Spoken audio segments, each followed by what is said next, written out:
এই খানকির ছেলেগুলো আবার কোথায় গেল? লেওরা কোনোদিনও তো এরকম হয় না। তুই এখনো জানিস না ওরা কোথায় গেছে? বাড়া না বলে জানবো কি করে? হ্যাঁ তাও বটে, তুই জানবি বা কি করে? দিনরাত বইয়ের ঘাড়ে মুখ গুজে বসে থাকলে বাইরের খবর কি আর জানা যায়? মানে কি বলতে চাইছিস তুই? আমি বইয়ের ভেরুয়া? না না, আমি কথাটা ঠিক তা বলতে চাইনি। তবে তুই কথাটাকে কিভাবে নিচ্ছিস সেটা তোর উপর ডিপেন্ড করছে। কথাটি আছে না, বললো কথা হাটের মাঝে, যার কথা তার গায়ে বাজে। কানকি ছেলে, অনেক ধরে মুখ বুঝে তোর কথা সহ্য করছি। সোরে বাচ্চা, আমাকে কথায় জাল ফাঁসিয়ে আমাকে নিয়ে মজা পাচ্ছিস? কে কে কেলে দেখ ভাই, তুই অনেক বড় ভুল করছিস। তোর ভুলের কপাল যদি খানকি ছেলে।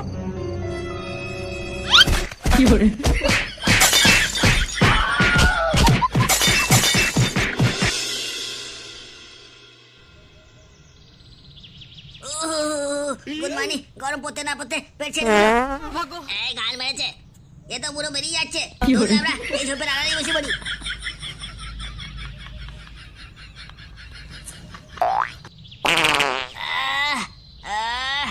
দারুণ শান্তি।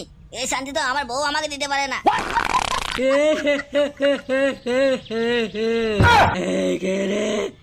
আমার জায়গাতে বোধ বের করে পায়খানা করছিস? এই কে কে? আমি কে সেটা মনে কথা নয়, তুই চুদির ভাই আমার জায়গায় কেন পায়খানা করছিস আগে বল। তোর জায়গা মানে? লেওড়া, এটা সেই ছোট থেকে দেখে আসছি, এটা বাড়াবাড়ি জায়গা।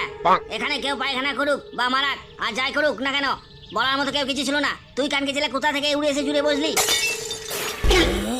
তুই আমাকে খিস্তি মেরে কথা বললি? কানকে ছেলে, তোর পদের ফুটো আমি বন্ধ করে দিচ্ছি। দাঁড়া, তোর দাঁত খেলে খেলিয়ে পায়খানা করা সারা জীবনের মতো খুঁজিয়ে দেবো।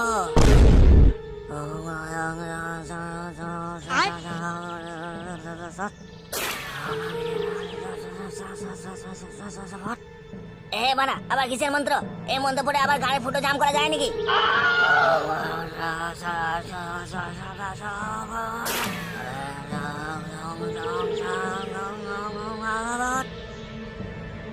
এই গান মেরেছে, এ তো দেখছি গানে আঙুল দিয়ে চেঁচি চেঁচি মন্ত্র পড়ছে। তাহলে কি সত্যি আমার হাগা বন্ধ করে দেবে? ও বাবা গো, এই বালের মন্ত্রতে ফুটো বন্ধ হওয়াটা দূরে কথা, কান গেছিলে আমার মাথা গান মেরে দেবে দেখছি।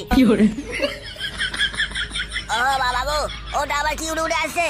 ওরে বাড়া গেছি রে, ছোট মান্না ছোট।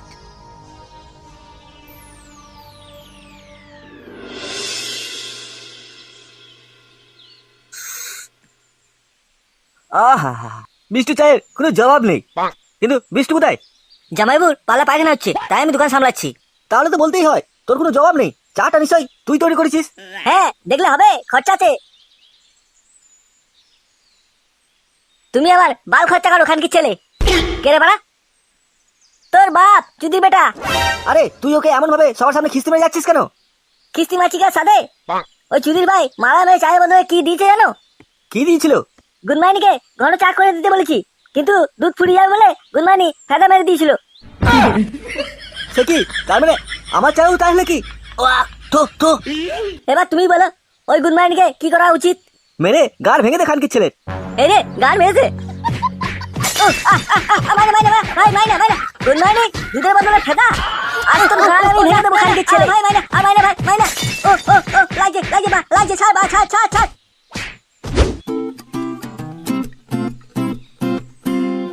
একদা এক বাঘের গাড়ে হাড় ফুটিয়া ছিল। একদা এক বাঘের গাড়ে। হ্যাঁ, গলাটা আমার ঠিক সেই আগের মতনই আছে। আজ কোন দিকে সূর্য উঠেছে?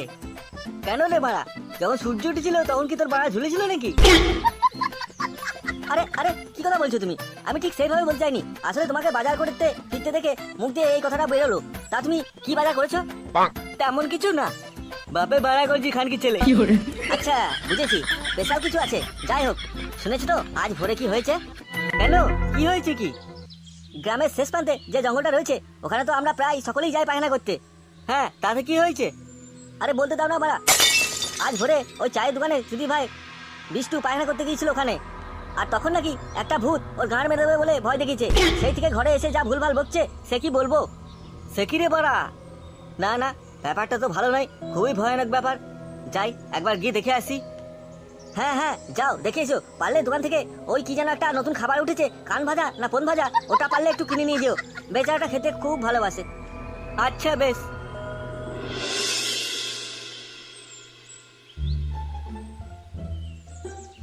ভূত ভূত ভূত। এই যে বিষ্টু বাবু, এদিকে একবার হা করে তাকান তো। ভূত ভূত ভূত। এ কি চুদির ভাইয়ের পাল্লায় পড়লাম বলতো, কালকে ছেলেটা সেই থেকে ভূত ভূত খেলে যাচ্ছে।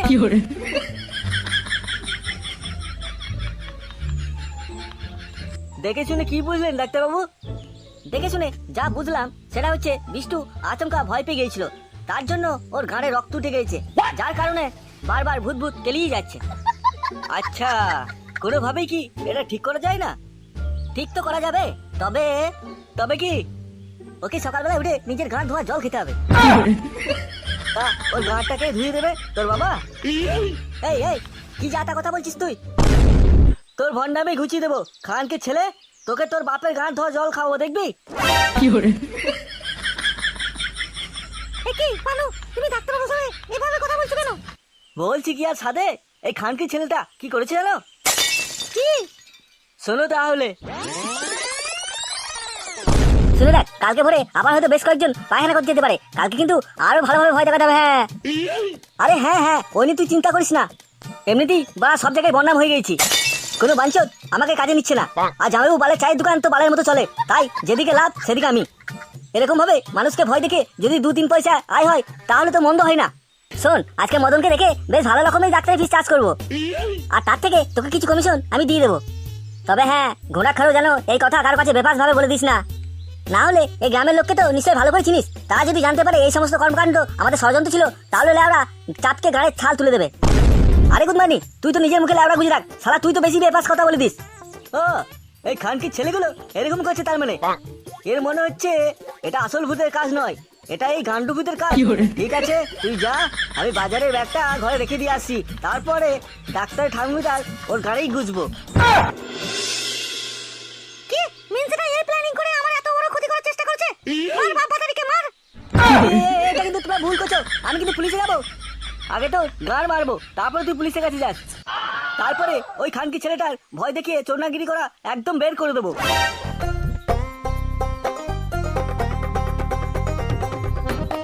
আরে কোথাও তোকে যেতে হবে না, ওই বিষ্টু সালার জন্য আমি বের করে দিয়ে এসেছি। বলিস কি? কখন কেলালে ওকে? ওই সকালবেলা চা চা দিয়ে একটু গন্ডগোল মারলো, তারপর ব্যাস গ্রামের একটি লোক আর আমি মিলে উদম কালাম খেলে দিয়েছি সোয়া বাচ্চাটাকে। তাহলে তো ঠিকই আছে, এবারে এই মিনসেটার গাড় ভেঙে দাও। তোদের তিনজনকে আমি দেখে নেবো। তুই দেখবি কি, তোর চোখে পা ঢুকে তোর চোখে গাড় মেরে দেবো। মানু কুইক। লাগছে, কি ছেলে, আজকে তোর চোখে আমি গাড় মেরে দেবো। পুলিশ তোর জন্য বার করে দেবো। কানকি ছেলেগুলো দেখে দেখে জ্বালিয়েছে রে। এ বাবা, আমার ল্যাবটা তো বেঁকে গেছে। হাই হাই হাই হাই রে, এবার আমি লাগাবো কি করে রে? ঠিক আছে, আমার সময় আসবে একদিন, সেই দিনে ওই গুণমানিগুলোকে মেরে আমি গাড় ভেঙে দেবো। ও বাবা গো।